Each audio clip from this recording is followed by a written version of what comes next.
Nagsimula sa good morning classmate, matapos sa goodbye classmate. Sa halos ilang buwan natin pagsasama, marami tayong mga naiwan na masasayang alaala.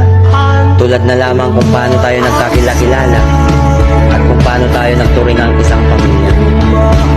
Noong una, napuno ako sa takot at kaba kasi natatakot ako na baka ako'y kakaiba, lalo pat wala akong kakilala.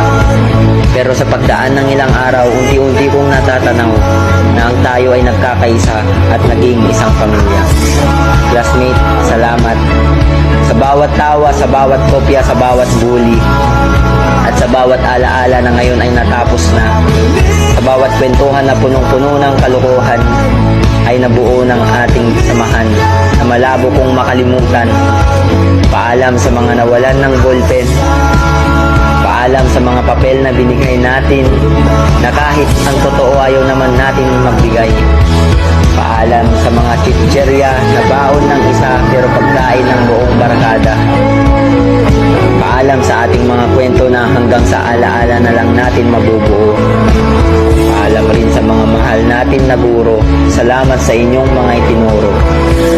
Paalam sa isang taon nating samahan na sa mga alaala na lang natin mababalikan.